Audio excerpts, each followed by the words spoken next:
अपनी तैयारी को तो आपको जांचना ही पड़ेगा, डायरेक्ट हम मेंस में नहीं जा सकते। तो उसके लिए practice is most important thing. मेरा ये मानना है कि एक भी सब्जेक्ट मत छोड़ो, अगर हमें प्रिपरेशन करनी है तो सारी करो। कॉन्सेप्ट क्लियर होना चाहिए, वो तो एमसीक्यू प्रैक्टिस ही करवा सकती है, एक बार पढ़ लेने से तो नहीं होगा। टीएनसी बेस्ट है, क्योंकि मुझ में जो कमी है वो टीएनसी ही दे सकती है। सोशल मीडिया, सोशल लाइफ, सब कुछ एक साइड रख के मैंने जो भी 100% फोकस दिया वो इसी पे दिया। Sir revision is the key, TNC का ही टेस्ट है, उसी तरह आपको देना है, तो वही माइंडसेट से मैंने एग्जाम दिया था।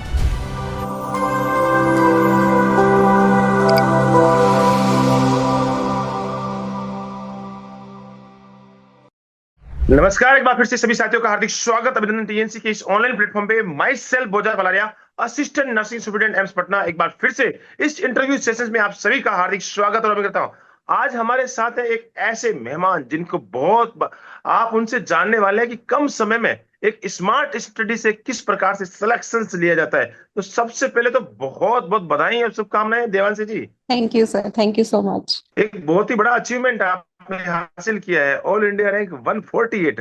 कैसा फील हो रहा है? Beyond grateful. बिल्कुल, बहुत ही बढ़िया, और होना ही चाहिए, क्योंकि ये इस रैंक के लिए लगातार आप मेहनत कर रहे हैं और इस मेहनत का जो प्रतिफल मिलता है तो 101% बच्चे को खुशी होती ही होती है। आज हम आपसे बहुत सारी चीजें जानने की कोशिश करेंगे। आपने किस प्रकार मेहनत की है, किस प्रकार से स्ट्रगल्स किया है और किस प्रकार से आपकी जर्नी रही है, वो सारी चीजें हम आपसे जानने की कोशिश करेंगे। तो इस इंटरव्यू की शुरुआत करते हैं आपके अपने इंट्रोडक्शन से। Yes sir, I am Devanshi Patodia and I am from GCON Surat.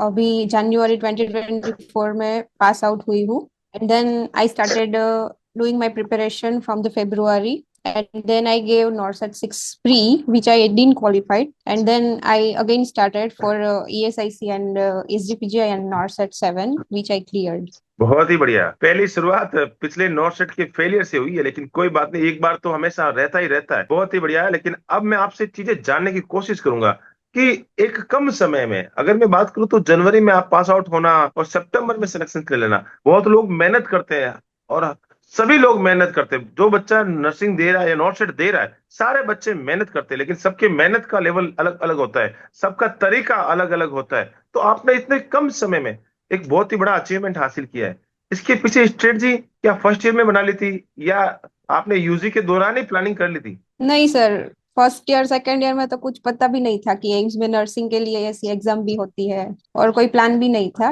Fourth year third and में मुझे पता चला कि मतलब ऐसी एग्जाम होती है जो सेंट्रल गवर्नमेंट कंडक्ट करती है, एम्स में हमें एंट्री मिलती है by this exam. And then still I was confuse, I want to do it और नॉट, और वो कंफ्यूजन मेरा फोर्थ ईयर के एंड तक ही था, मैं कंफ्यूज ही थी। Then I decided why I wasted my whole 1 year just to be in whether I should go for it or not. And then I decided good. let's just give it a try. And then I okay. वो trial और error के method से गई और फिर हो गया।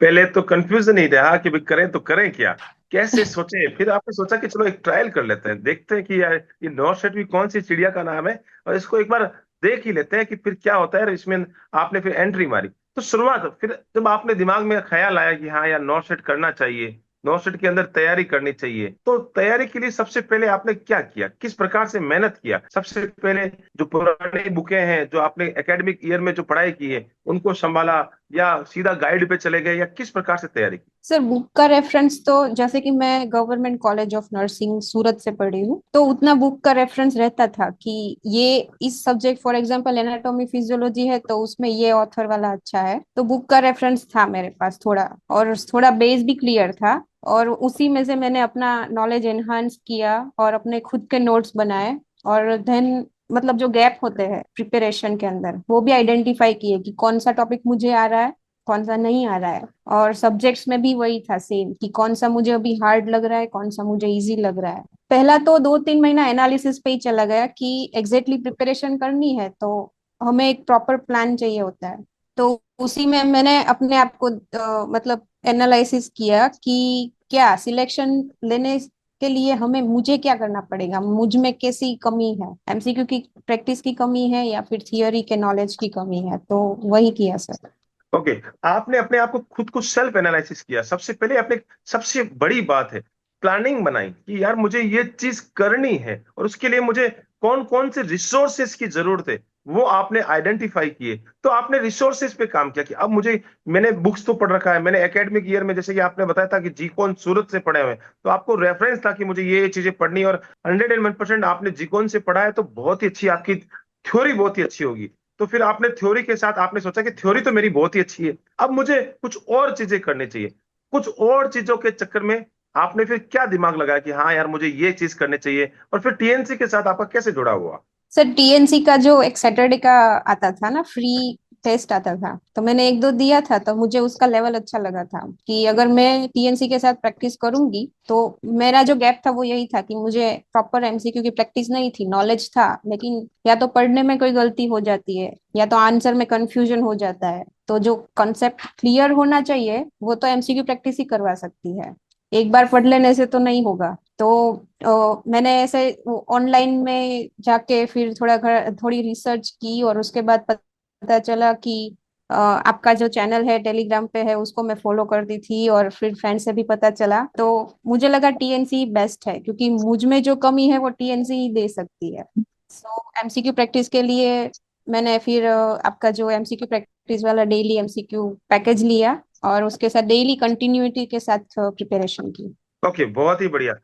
तो उस समय एक चीज और पूछना चाहता हूँ, प्रीवियस ईयर एमसीक्यूज जो कि बहुत ही यस। जबरदस्त इंपॉर्टेंट रहते हैं, क्या आपने उस प्लान के साथ भी बढ़े थे या उनको भी किया? यस, पहले सर मैंने वही लिया था, फिर बाद में मैंने जो बड़ा वाला प्लान है वो लिया था। बिल्कुल, ये हर बच्चे की कहानी होती है और हर बच्चा इसी तरीके से चलता है। सबसे पहले फ्री सैटरडे, फ्री सैटरडे को देखता है कि पहले देखो जांचो परखो सही है या नहीं, उसके बाद एक छोटा सा प्लान फ्री, उसके बाद 101 रुपए का है, ज्यादा महंगा नहीं है, सादा पूरे प्रीवियस ईयर के पेपर यस। देखे, उसको देखा और फिर सोचा कि आहा, अब मैं एक काम करती हूँ कि अब मुझे प्लान परचेज करना चाहिए और उसके साथ आगे बढ़ना चाहिए। अब मैं एक चीज और बहुत सारी चीजें पूछना चाहूंगा। जब आपने फ्री सैटरडे का पहला एग्जाम दिया था तो कौन सी रैंक आई थी, कुछ याद है? यस सर, मुझे याद है कि वो 10,000 के भी ऊपर थी, 11 या 12,000 थी मेरी फर्स्ट रैंक। ओके, तो फिर अपने आप पे गुस्सा नहीं आया? या तो अपने आप पे आया होगा या टीएनसी वालों पे आया होगा कि या तो ये टीएनसी वाले बहुत ज्यादा पेपर हार्ड बना रहे हैं या मुझे कुछ नहीं आता है, दोनों में से एक चीज होती है। नहीं सर, मतलब हम अपने आप को ही, कोई भी दोष है वो भी है, वो मतलब अपने आप को ही जांच सकते हैं कि प्रॉब्लम कहाँ है। अगर इतने सारे स्टूडेंट्स हैं, फर्स्ट भी आ रहा है, सेकंड भी आ रहा है, 50 भी आ रहा है, तो मैं 10,000 में हूँ, मतलब प्रॉब्लम मुझ में है, टीएनसी में नहीं है। तो ये भी है। ओके, गुड, बहुत ही बढ़िया और बहुत ही शानदार। अब मैं ये जानना चाहता हूँ कि भाई डेली आप हमेशा पढ़ाई कर रही थी, आपने अपना प्लानिंग फिक्स कर लिया, एक गोल होता है कि यार मुझे 9 सेट निकालना है और मुझे फिक्स कर लिया, तो आपके दिमाग में क्या था कि यार मुझे इतने टाइम के अंदर या इतने समय के अंदर ही 9 सेट निकालना है, कि यार जब तक नहीं होगा तब तक मैं लगी रहूंगी? नहीं सर, मैं पर्सनली उतनी डेडिकेटेड नहीं हूँ कि जब तक नहीं होता है तब तक मैं वो अपने जो भी अपने ईयर्स है वो देती जाऊँ। मैंने अपने आप को एक टाइम बाउंड दिया था कि अक्टूबर तक ठीक है, मैं जो भी होगा मैं कर दूंगी। सोशल मीडिया, सोशल लाइफ, सब कुछ एक साइड रख के मैंने जो भी 100% फोकस दिया वो इसी पे दिया, और मैं देखूंगी कि अक्टूबर तक होता है या नहीं, अगर नहीं होता है तो फिर छोड़ दूंगी। यही मेरा प्लान था कि let's give it a try, बिल्कुल और हो बिल्कुल। गया। बिल्कुल, बहुत ही बड़ी बात है और गुजराती की ये बहुत ही बड़ी खास है, खुद को टाइम बाउंड कर लिया भैया। मुझे इस अक्टूबर तक इस नॉर्थ सेट में अपने आप को सफल बनाना है, अगर ये नहीं होगा तो फिर मैं और कुछ प्लानिंग करूंगा। तो बहुत ही हम्म। जबरदस्त और बहुत ही शानदार तरीके से अपने आप को बिल्कुल संवारा। अब मैं थोड़ा सा आ जाता हूँ मिस्टेक पे, कि गलतियां होती है, यस। जैसे आपने मुझे बताया कि 10,000 थे तो 100% आपकी माइनस मार्किंग आपकी बहुत ही ज्यादा रही होगी, इसलिए आप सबसे पीछे में रहे। तो उनको कैसे मैनेज करते थे कि हाँ यार ये चीज मुझे मैनेज करनी है, या माइनस मार्किंग को कैसे सुधारना है? सर फर्स्ट जो मैंने एग्जाम दिया था ना, तब तो मैं अटेम्प्ट ही नहीं कर पाई थी उतने क्वेश्चंस, क्योंकि मुझे पता ही नहीं था, तो कहीं ना कहीं मतलब मेरे नॉलेज में भी थोड़ी कमी रही होगी। जो पॉलिश करना था वो बाद में टेस्ट सीरीज और प्रैक्टिस से किया। और बात रही नेगेटिव मार्किंग की, तो उसका सिंपल ही है कि अगर आता है तो कर दो, नहीं आता है तो उसको टच भी मत करो, एमसीक्यू छोड़ दो, अपने आप नेगेटिव मार्किंग वो रिड्यूस हो जाएगी। लेकिन वो जो आधा अधूरा नॉलेज होता है ना, वो कभी कभी कंफ्यूजन पैदा कर देता है। बिल्कुल तो बिल्कुल। मैंने उस वक्त मैंने सोच लिया था कि जहां भी कंफ्यूजन होगा ना वो मैं छोड़ दूंगी।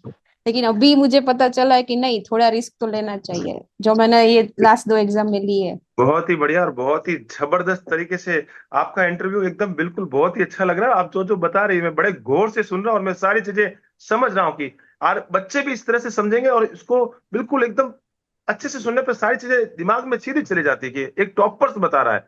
अब बात आता है डिस्ट्रक्शन की। आजकल सोशल मीडिया यस। का जमाना है। हर समय यूट्यूब, कभी इंस्टा, कभी फेसबुक, ये सब दिन सामने रहते हैं और मोबाइल हमारे हाथ में रहता है और उसी से ही पढ़ना है। मोबाइल से ही पढ़ना है और मोबाइल में ही ये एप्लीकेशन से, दोनों एप्लीकेशन से, तो डिस्ट्रक्शन तो होता ही होता है। कैसे अपने आप को बचाया? सर, जो अदर सोशल मीडिया था, मतलब जितना मन इंस्टॉल कर सकते वो तो मैंने कर दिया था। और बात रही यूट्यूब की, वो तो बाय डिफॉल्ट होता है, वो अनइंस्टॉल नहीं हो पाता। तो फिर मैंने अपना फोकस मोड जो फोन में होता है, जो हम उसमें डाल देते हैं कि जितना डिस्ट्रैक्शन है उसको हम उसमें बंद कर सकते हैं। जब तक हम फोकस मोड क्लोज नहीं करेंगे तब तक वो हम एप्स देख नहीं पाएंगे। तो जो स्टडी आवर होता था उसमें मैं फोकस मोड पे ही काम करती थी। और रही बात यूट्यूब की, तो उसमें ज्यादा से ज्यादा मेरा जो भी था वो एजुकेशन लेवल का ही था। जो भी मैं देखती थी वो एमसीक्यूज या ये सब भी देखती थी। तो उतना डिस्ट्रैक्शन आया नहीं है, लेकिन हाँ होता है। लेकिन अब पहले से ही वो कट डाउन कर देते हो, फिर बाद में आप प्रिपरेशन चालू करते हो तो आपको याद ही नहीं आता है कि ये सब भी है ऐसा। ओके, आपकी प्रिपरेशन के दौरान, क्योंकि सारे बच्चों का कुछ न कुछ तो फेवरेट रहता ही रहता है, तो इतने सारे नर्सिंग में सब्जेक्ट है, तो खराब की बात तो मैं नहीं करूंगा लेकिन फेवरेट की जरूर बात करूंगा। सबसे फेवरेट सब्जेक्ट आपका कौन सा रहा है? सर, फेवरेट तो फाउंडेशन और एमएसएन। एमएसएन ज्यादा फेवरेट है क्योंकि उसमें सब सिस्टम्स और वो सब का थोड़ा थिंकिंग लेवल अच्छा होता है, मुझे लॉजिकल लगता है वो डिसीज और ओके। वगैरह। तो वो एमएसएन ही फेवरेट है। एक चीज, जैसे कभी कभी ऐसे होता है ना कि बहुत ही कम मार्क्स आ रहे हैं, कभी कभी रैंक पीछे जाती है, अपने आप को डिमोटिवेशन आ जाता है।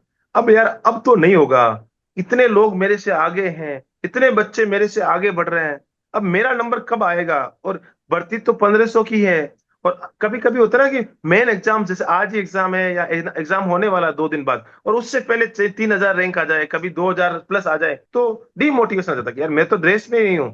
तो उस समय अपने आप को कैसे मोटिवेट करते थे? सर, मेरे केस में मतलब मैंने जब अपनी प्रिपरेशन कंप्लीट, मुझे ऐसा लगा कि अभी तो मैं एग्जाम देने के लिए रेडी हूँ, उस वक्त का मैंने जजमेंट लिया था कि अभी रैंक कितना आ रहा है। तो उस वक्त 300 से ऊपर गया ही नहीं, 300 के अंडर 300 था। फिर एक नजदीक जब एग्जाम थी तब तो 100 के अंदर ही आता था। फिर टॉप 30 में भी आने लगा। मुझे मुझे डीमोटिवेशन तब होता था जब ज्यादा अच्छा रैंक आता था, कि अगर इसमें अच्छा आ रहा है तो मेंस में जो मेन एग्जाम होता है उसमें नहीं आया तो फिर क्या होगा, ऐसा। क्योंकि हमारी हाँ एक्सपेक्टेशन भी बिल्कुल। बढ़ जाती है। वो होता है ना कि यार सबकी चीजें एक्सपेक्टेशन बढ़ जाती है कि हाँ यार टीएनसी में मम्मी पापा को बता देते तो यार टीएनसी में मैम पापा इतनी रैंक आ रही है, मम्मी इतनी रैंक आ रही है, दोस्तों को बताते हैं इतनी रैंक आ रही है, माइंड फिक्स हो जाता है। बच्चे कई बार होते हैं ना कि जैसे मैं टॉप 30 की लिस्ट देता हूँ तो उसमें किसी बच्चे का नाम देखते हैं, तो बच्चे उसको अगर जान रहे हैं तो उसको फोन लगा के बोलते हैं अरे यार तुम तो टीएनसी की टॉप 30 में आ रहे हो, तुम्हारा सिलेक्शन फिक्स है। तो एक यस। एक्सपेक्टेशन बढ़ जाती है और उसी के हिसाब से अपनी खुद की भी बढ़ जाती है।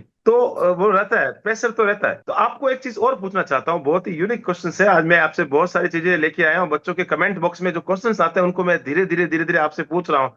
और क्योंकि बहुत सारे क्वेश्चन मैं तो मेरे हिसाब से लेके आता ही हूँ, लेकिन फिर भी बच्चों के कमेंट आते हैं तो पूछता रहता हूँ। क्या आपको जो लगता था कि यार ये मेरी टीएनसी के अंदर जो रैंक आ रही है, ये सेम रैंक ही वहां आएगी या ऊपर नीचे आएगी?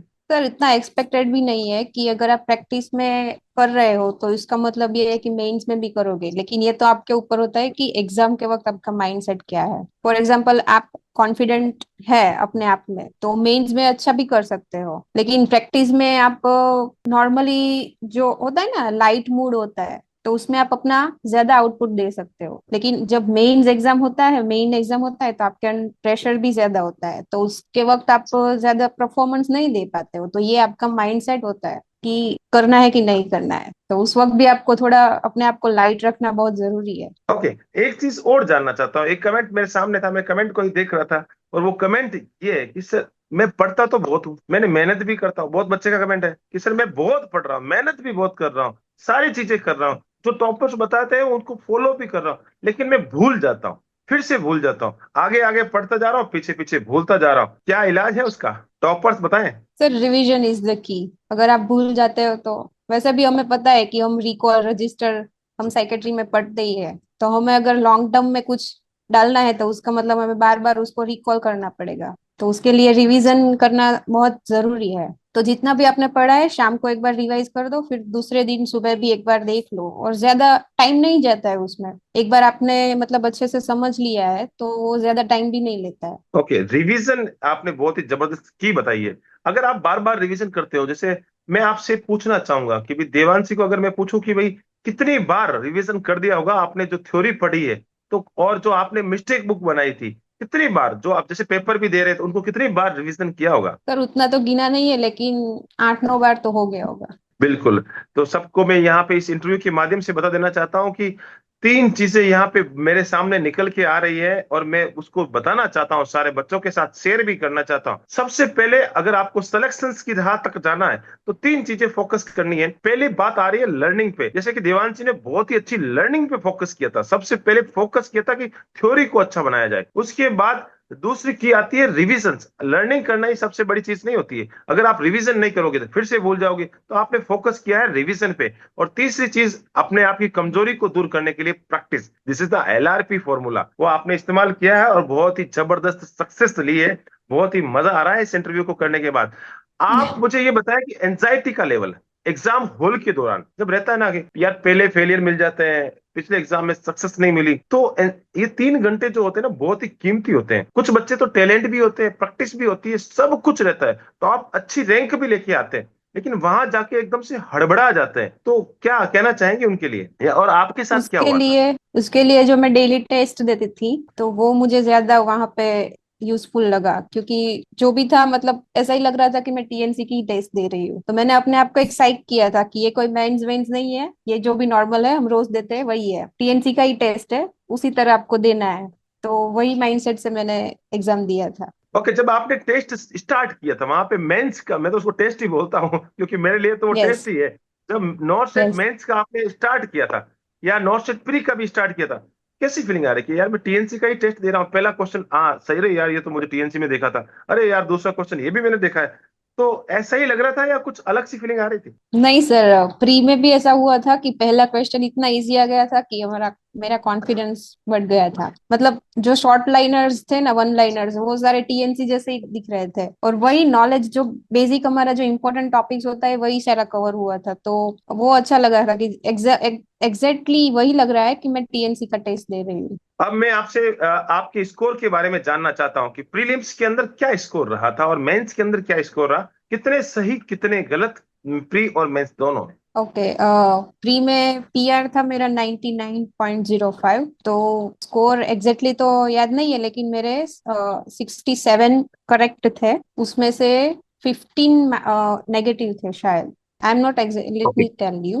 हाँ मेंस के लिए बताएं। मेंस में मेरा 119 पॉजिटिव मतलब करेक्ट था, और नेगेटिव जो है वो 27 हुआ था। ओके, अगर देखा जाए तो मैंने इतने इंटरव्यू अभी तक ले लिए हैं, टॉपर्स के इंटरव्यू लिए हैं, लगभग टॉपर्स के 25 से 30 गलतियां हुई है। हर एक टॉपर्स ने 25 से 30 तक मिस्टेक तो की है। इसका मतलब है कि टॉपर्स से भी गलतियां होती है। लेकिन यस सर। आपने एक चीज और भी मैं पूछना चाहता हूँ, बच्चे क्या आती है मुझसे ये क्वेश्चन पूछते हैं, बार बार ये पूछते हैं, मैं जवाब भी बार बार देता हूँ, लेकिन वो टॉपर से सुनना चाहते हैं कि भी टॉपर्स बताए कि पेपर का जो लेवल है, कभी इजी आता है, कभी हार्ड आता है, कभी अलग अलग लेवल का आता है, तो आपके माइंड में फिक्स होता है कि मुझे इतने क्वेश्चन करके आना है पेपर में? नहीं सर, वो पेपर पे डिपेंड होता है, लेकिन मैंने एक बात सीखी है जो भी 2-3 पेपर दिए हैं, कि जैसे कि नॉर्सेट 6 का प्री का जो पेपर था उसमें फाउंडेशन एमएसएन ज्यादा था, तो हम उसी को main subjects as a consider करते हैं। लेकिन अभी जो प्री और मेंस था उसमें ओबीजी पीडिया साइकेट्री सब कुछ था।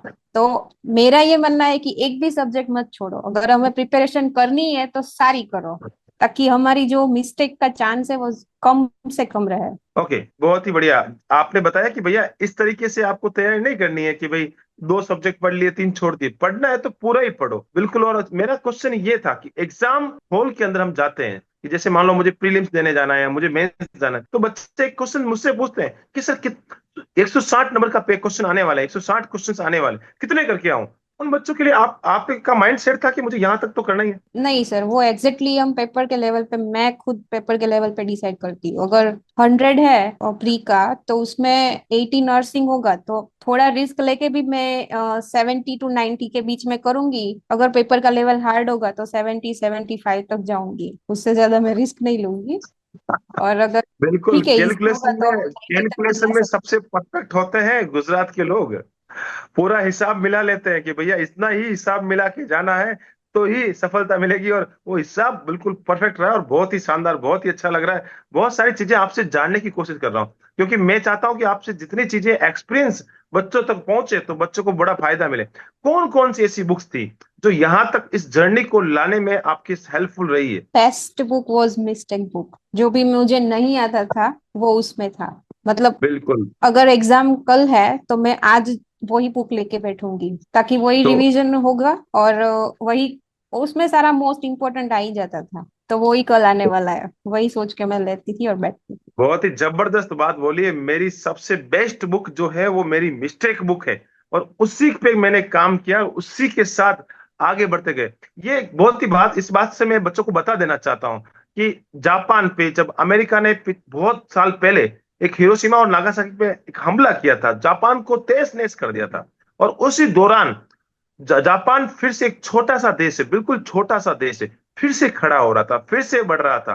तो उसने अपना नाम पूरे वर्ल्ड में फिर से बना लिया। तो उससे पूछा गया कि वहां के जो जैसे कि अपने यहाँ पे जो प्राइम मिनिस्टर होते हैं, वैसे भी वहां के प्राइम मिनिस्टर से पूछा गया कि आपने यार इतना बड़ा, आपके साथ सारी चीजें, दुर्घटनाएं हुई है, आपके देश को पूरा फिनिश कर दिया गया है, और फिर भी आप इतना बड़ा कैसे कर सकते हैं, कैसे पॉसिबल है? तो उन्होंने बोला कि सर, हम जो सीखते हैं ना, वो हमारी मिस्टेक बुक से सीखते हैं, मिस्टेक से सीखते हैं। हमने जो गलती की है, उस गलती करना कोई बड़ी बात नहीं है, कोई गुनाह नहीं है, लेकिन उस गलती को फिर से करना बहुत ही बड़ा गुनाह है। तो आपने उस स्ट्रेटजी को फॉलो किया है, और आज आपने जापान, जैसे आप बता रहे, सबसे टॉप में है आज, वैसे के वैसे देवांशी भी टॉप में है। यानी गलतियां तो होती है, 101% ह्यूमन एरर है, लेकिन उससे सीखना सबसे बड़ी बात है। और बहुत ही जबरदस्त। लास्ट में मेरा एक सवाल, और ये क्योंकि इंटरव्यू बहुत लंबा हो रहा है, मैं तो चाहता हूं कि देवांशी बहुत शानदार शानदार आंसर दे रही है, मैं तो चाहता हूं कि इंटरव्यू बहुत ही 1 घंटे का हो जाए, लेकिन मेरी एक लिमिटेशन से, एक मेरा टाइम लिमिटेशन से, इसलिए मेरा एक लास्ट सवाल आपसे पूछना चाहूंगा।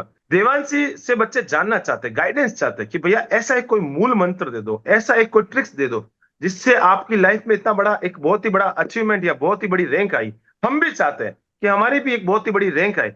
देवांशी क्या गाइडेंस देना चाहेगी? सर ऐसे तो सिलेक्शन के पीछे बहुत सारे फैक्टर होते हैं, लेकिन एक मेन जो फैक्टर मैं अपने आप में मानती हूँ कि आप अपने आप की तैयारी को देखो, उसको जांचो, एनालिसिस करो, कहाँ पे गलती हो रही है, कितना कमी है, वो सब आप देखो। इंट्रोस्पेक्शन करो या फिर जो भी आप कहे, लेकिन अपनी तैयारी को तो आपको जांचना ही पड़ेगा। डायरेक्ट हम मेंस में नहीं जा सकते। तो उसके लिए practice is most important thing. Daily test से आप अपनी सारी गलतियों को जान सकोगे। Thank you so much. बहुत ही जबरदस्त बात है कि भाई खुद की मिस्टेक पे काम करना पड़ेगा, और उसी के लिए practice is the very very important, और उसके लिए टीएनसी ने आपको चुना। टीएनसी के लिए बिल्कुल आपने रखा है, टीएनसी को सबसे टॉप मोस्ट प्रायोरिटी पे रखा है, उसके लिए बहुत बहुत धन्यवाद। सबसे पहले थैंक यू। आपके पूरे परिवार को भी बहुत बहुत धन्यवाद। ऐसे ही आप अपना नाम, साथ ही साथ अपने माता पिता का नाम, जिस धरती से आते हैं उस धरती का नाम, जितने भी गुरुजन, जिकोन सूरत के गुरुजनों का नाम, और साथ ही साथ टीएनसी का नाम रोशन करते रहे। जय हिंद, जय भारत, वंदे मातरम। Thank you so much. Thank you sir, thank you so much.